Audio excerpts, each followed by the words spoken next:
अपने ही मुल्क में परेशान हो तुम, अपने ही मुल्क में परेशान हो तुम। फर्क सिर्फ इतना है कि मुसलमान हो तुम।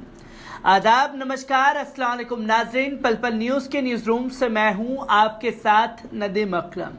उदयपुर की घटना क्या घटी, उस पर देश भर के मुसलमानों ने कंडेम किया और ये कहा कि उदयपुर की घटना जो घटी है वो नहीं घटित होनी चाहिए थी और देश के मुसलमानों का इन लोगों के साथ कोई लेना देना नहीं है।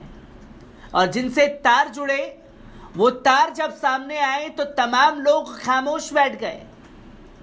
एक लफ्ज नहीं निकला मीडिया घरानों के मुंह से कि भाजपा से उनके ताल्लुक जुड़े हैं, पर जहां असल में जिनका बायकॉट करने का ऐलान होना चाहिए था, देश में उनके बायकॉट का ऐलान नहीं हुआ। और अगर बायकॉट करने की बात कही जा रही है तो वो है देश के मुसलमान की। अगर किसी मुस्लिम रेडी वाले से कुछ भी खरीदा तो 5100 रुपए का जुर्माना लगाया जाएगा।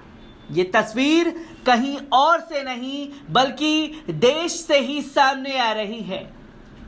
उदयपुर में जो घटना घटी उसके बाद ये तस्वीर सामने आई है, जिसमें गुजरात बनासकांठा में एक गांव में ग्राम पंचायत का एक लेटर हेड वायरल हो गया है, जिसमें मुस्लिम फेरी वालों के सामान न खरीदने की अपील की गई है। अगर कोई खरीदता है तो उस पर 5100 का जुर्माना लगाया जाएगा। इस पर पूर्व सरपंच के हस्ताक्षर एवं मोहर भी है। हालांकि प्रशासन ने इसे फर्जी बताया है। फर्जी तो बता दिया गया है प्रशासन की तरफ से। जो ये लेटर जिस मानसिकता के लिए सोशल मीडिया पर पोस्ट किया गया था, वो नफरत तो लोगों के दिमाग में बैठा दी। और आखिरकार क्यों नहीं उस पंचायत के प्रधान की गिरफ्तारी होती जिसने इस हरकत को अंजाम दिया है, जिसके हस्ताक्षर किए हुए साइन वायरल हो रहे हैं इस लेटर के साथ कि किसी भी मुस्लिम फेरी वाले से कुछ खरीदा तो 5100 रुपए का जुर्माना लगाया जाएगा। तमाम लोगों के रिएक्शन सामने आ रहे हैं। आपको बता दें कि उदयपुर में टेलर कन्हैया लाल की हत्या के बाद से तमाम तस्वीरें सामने आने लगी हैं, जहां मस्जिदों के आगे या मुस्लिम बस्तियों में जाकर खासतौर पर लोग मुल्ले काटे जाने का ऐलान कर रहे हैं, कुरान शरीफ की बेहुरमती करने की बात कर रहे हैं, हजरत मोहम्मद सल्लल्लाहु अलैहि वसल्लम साहब का बार बार अनादर कर रहे हैं। ये तस्वीरें देश से सामने आ रही थी। जब इनसे भी दिल नहीं भरा तो अब मुसलमान फेरी वालों का बायकॉट करने का ऐलान किया जा रहा है। आपको बता दें कि उदयपुर में टेलर की हत्या के विरोध में गुजरात के बनासकांठा में मुस्लिम फेरी वालों से सामान नहीं खरीदने का फरमान जारी किए जाने का मामला सामने आया है। इस पर शनिवार को बनासकांठा प्रशासन की प्रतिक्रिया सामने आई। प्रशासन की ओर से कहा गया कि वादसन समूह की ग्राम पंचायत के लेटर पैड पर दुकानदारों को मुस्लिम फेरी वालों से सामान नहीं खरीदने का जो निर्देश दिया गया है वो आधिकारिक नहीं है। न्यूज एजेंसी के मुताबिक बनासकांठा जिला विकास अधिकारी स्वप्नील खरे से कहा कि जिस व्यक्ति ने वादसन समूह ग्राम पंचायत के लेटर पैड पर आदेश के हस्ताक्षर किए हैं उसके पास ऐसा करने का अधिकार नहीं है, क्योंकि पंचायत वर्तमान में एक प्रशासन के अधीन है और सरपंच पद के लिए चुनाव होना है। खरे ने कहा कि प्रशासक ने एक स्पष्टीकरण जारी किया है, जिसमें कहा गया है कि जारी किया गया पत्र निराधार है और किसी को भी इसका पालन करने की आवश्यकता नहीं है। अफवाह फैलाने वालों के खिलाफ कानूनी कार्रवाई की जाएगी।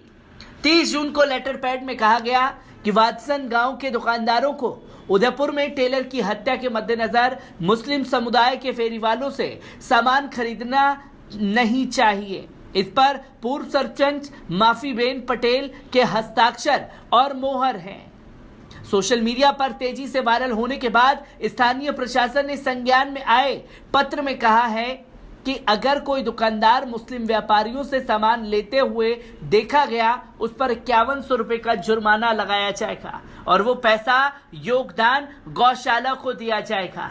इस पर खरे ने कहा कि किसी को भी ऐसा कोई लेटर पैड जारी करने का अधिकार नहीं। पत्र जारी करने वाला व्यक्ति पूर्व सरपंच है। सरपंच का चुनाव होना है और वे वर्तमान प्रशासक के अधीन हैं। बनासकांठा जिला प्रशासन द्वारा जारी एक बयान में वादसन ग्राम पंचायत प्रशासक आर चौधरी के हवाले से कहा गया कि उन्हें सोशल मीडिया के माध्यम से लेटर पैड में लिखी गई बातों के बारे में पता चला। विज्ञापित में कहा गया कि वादसन समूह ग्राम पंचायत को विभाजित किया गया है और वादसन ग्राम पंचायत को अलग कर दिया गया है। पिछले 2 साल से नवंबर को इसके लिए एक प्रशासक नियुक्त किया गया था। विज्ञापित में कहा गया कि वर्तमान में सावपुरा और तलाटी सहमंत्री आर चौधरी वादसन ग्राम पंचायत के प्रशासक के रूप में काम कर रहे हैं। इस प्रकार ये लेटर पैड मौजूदा वादसन ग्राम पंचायत द्वारा नहीं लिखा गया है और ना ही इसका समर्थन करता है। ऐसा करने वालों के खिलाफ कानूनी कार्रवाई की जाएगी। गौरतलब है कि उदयपुर में टेलर कन्हैया लाल की 28 जून को 2 व्यक्तियों ने हत्या कर दी, जिन्होंने ऑनलाइन पोस्ट किए गए वीडियो में कहा था कि उन्होंने इस्लाम के अपमान का बदला लिया। हत्या के आरोप में अब तक 4 लोगों को गिरफ्तार भी किया जा चुका है। सोशल मीडिया पर लेटर वायरल कर दिया जाता है और लेटर वायरल होने के बाद कहा जाता है कि साहब नहीं हमने तो ये किया ही नहीं है, ये तथ्य पर आधारित ही नहीं है, तथ्य पर आधारित नहीं है, ये बातें मान ली गई। पर जो सोशल मीडिया पर लाखों करोड़ों लोगों तक ये लेटर पहुंचा, उसका जिम्मेदार कौन है? क्या प्रशासन उस शख्स की गिरफ्तारी करेगा जिसने लेटर पर अपने हस्ताक्षर किए और एक नफरत भरा माहौल बनाने की कोशिश की? क्योंकि मार पड़ेगी तो सिर्फ और सिर्फ गरीब मुसलमानों पर, जो कि देश के मुसलमानों ने, चाहे कन्हैया लाल की हत्या हो चाहे अमरावती में की गई हत्या हो, उसको कंडेम किया है और पुरजोर तरीके से निंदा की है कि इस्लाम ये नहीं सिखाता। पर कुछ लोगों के दिमाग में गंदगी इस कदर हावी हो चुकी है कि सिर्फ और सिर्फ उन्हें नफरत फैलानी है और उस नफरत के लिए किसी भी हद तक जाने के लिए तैयार हो सकते हैं। मैं ऐसी ही खबरों से आपको रूबरू कराता रहूंगा। दीजिए इजाजत, शुक्रिया।